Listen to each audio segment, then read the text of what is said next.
It is time to return your Miraculous. Paris has you to thank for its salvation. Somehow, as they stood in the wake of the victory, Ladybug managed to feel unsettled. There was an undertone of sadness accenting Master Fu's words, but the way he avoided meeting hers or Chanoir's gaze made Ladybug suspect there was more than their inevitable farewell that he was dreaded. Even the moon looked distressed. Only half of it was visible that night, but what could be seen by the naked eye took to cowering behind a few stray clouds whenever it could. Perhaps the adrenaline of the battle kept the moon feeling jittery and anxious, or perhaps it could taste the bitterness that dripped off of Master Fu's words, being carried up to the heavens on the wind. A shooting star caught Ladybug's eye. She gripped at Chanoir's hand, grateful that he couldn't feel how slick her palm was through their suits. Usually a shooting star was considered good luck. Now it seemed like it was fleeing when the moon could not, far away from the real tragedy of the night that had yet to befall them. Hands shaken with every palpitation of the heart, Ladybug finally dared to ask, "What haven't you told us yet, Master?" He looked at them and made a long overdue confession, one that turned both the heroes of Paris into gawking statues. "I can't believe it," Chanoir said into Ladybug's ear. It had some ethiefed at some point during the battle, so her blackberry locks no doubt tickled his chin as he rested on the top of her head. Still, Chanoir didn't fuss, and instead began to kiss whatever parts of her skin he could reach in their position. Her head was tucked into his chest, listening to his heart. Was it her imagination, or did it beat in time with hers? "I won't believe it. I know tonight has been hard on you.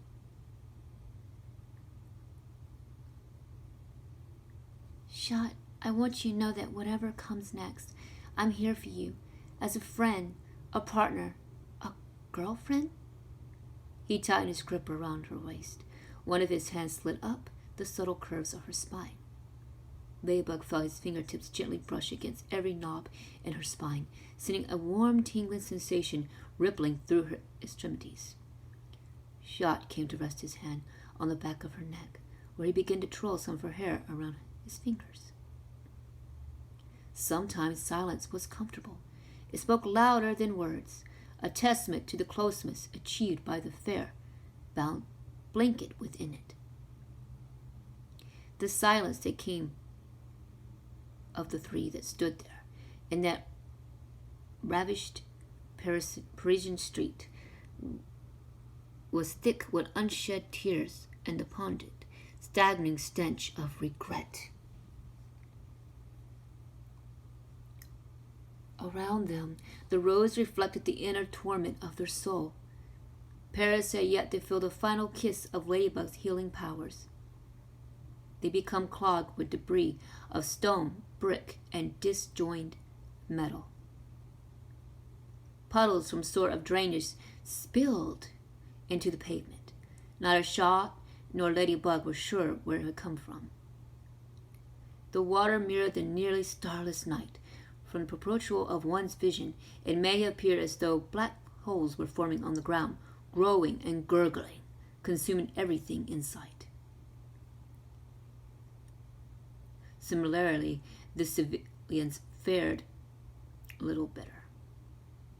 A twinkle of guilt made Ladybug's heart flutter, not like a butterfly so much as it was like a leaf, cast away in the wind, falling wherever fate may take it. The jittery anxiety that came as destiny carried her to her falling point made every inch of her tremble. Most of the people had staggered out to meet them, began to applaud, and almost at once one or two crawled over just to beg for the sweet release from their agony. Their final task was to rid Paris of any evidence that any has ever happened. Hawkmoth Gabriel, Ladybug thought, hitching her breath, had already been taken away to a top secret location. Probably a high security prison somewhere for the high treason he committed. All they had to do now was whip out the trusty old yo-yo, say the magic words, and hand over the Miraculous once and for all. But it wouldn't just be the Miraculous they'd be losing. And so they stood, hugging each other close, savoring every moment they could spare just to be in one another's embrace. Ladybug drank in Chinoir's aroma like milk. He smelled like burning asphalt and just a hint of cool, woody cologne. He pressed another kiss to her hand, then began to pull away. The gap between them allowed cold air to filter through. Ladybug felt chilled to the core now. Chinoir wrapped his arms around himself to fight off the winds, or maybe he was trying to hold himself together. Ladybug slowly reached down for her yo-yo. It was time. She didn't feel ready. As a Miraculous holder, you absorb the magic in it. It lends you its strength, its speed, its ability to destroy or to create. It balances humanity with immortality. In return, you provided a host with which to possess, returning knowledge of the Miraculous to the populace. Master Fu began. Every few words had an awkward interval. He seemed to be gathering his thoughts at a turtle's pace.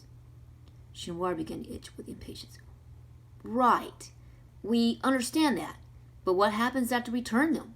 What are you hiding?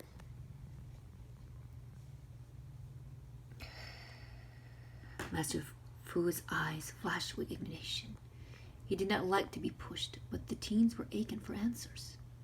Their bones were beginning to physically cry out the longer they stood there, waiting. Well, the magic comes from Tiki and Plague. They are mystical beings with their own personalities, feelings. When they lend you their magic, they lend you a bit of themselves. What are you saying? Ladybug asked, gawking at her lower lip until her lower skin began to peel. That their personalities influence us? Is that so bad? I'm saying their personalities intermingle with yours. Yes, it's more than that. Stronger. The more in tune with your Miraculous you become, the more influenced you are by your Kwame. Their thoughts become your thoughts, their feelings your feelings, and Tiki and Plague love each other very much, Master Fu said. He inclined his head toward his feet as he finally finished his explanation. Sometimes, when the wearers of the Ladybug and Black Cat Miraculous returned them, they realized that the love they shared was not their own.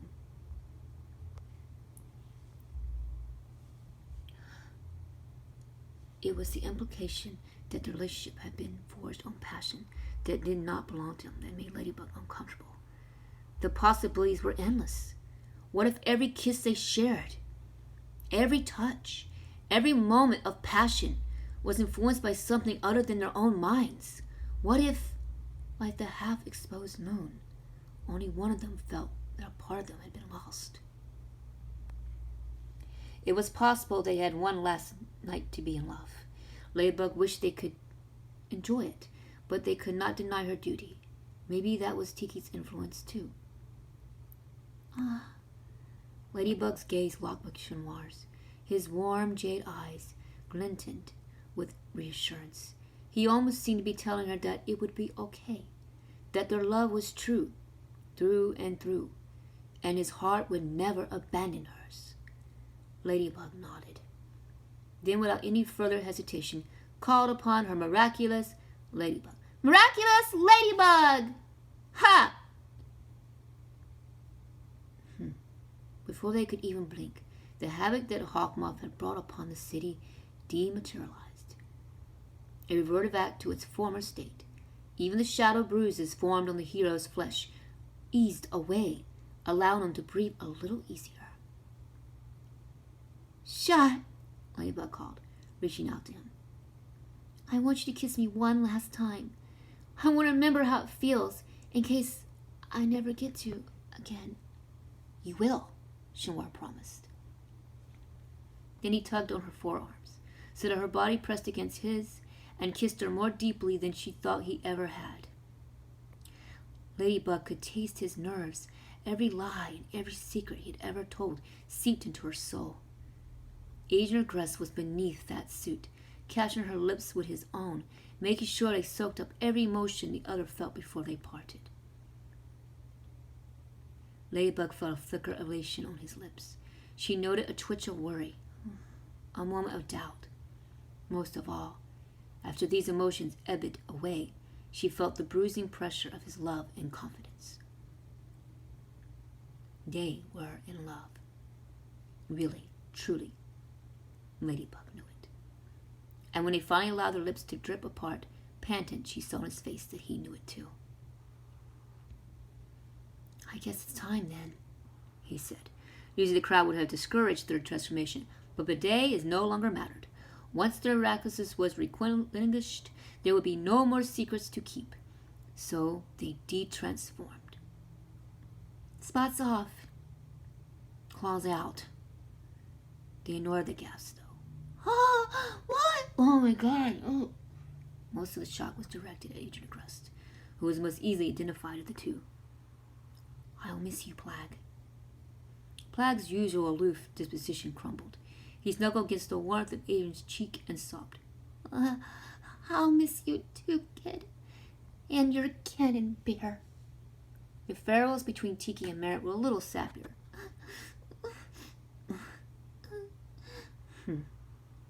More tears were shed. Merritt kissed the top of the little Kwame's head. I love you, Tiki, and told her that she loved her. Tiki smiled and returned the sentiment with a wobble in her voice. And then, after goodbyes, came the moment of truth. Limbs heavy with hesitation, both Marinette and Adrian removed the Miraculouses and placed it in Master Fu's awaiting palm.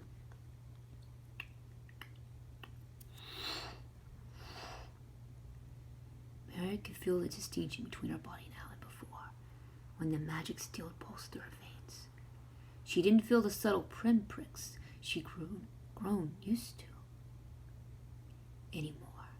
In fact, the world seemed quieter, bleaker, as if she lost the ability to see colors no other human could see, and hear whispers carried from miles away. Most importantly, Marinette didn't feel as though her love for Adrian had been chased away.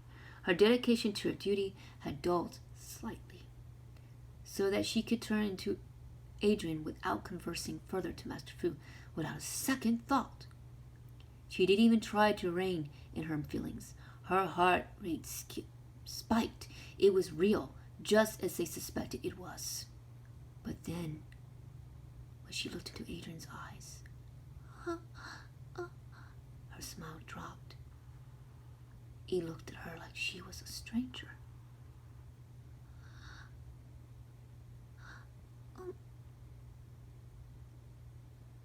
His love for her had been nothing more than a trick of the light, lost when she finally dared to close her eyes.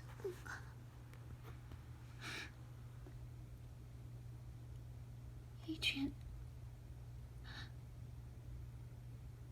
who are you again? Where are we?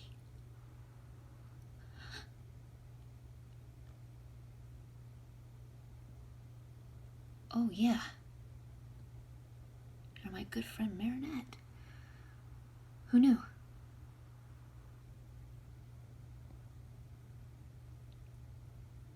One Last Night by Pyistar.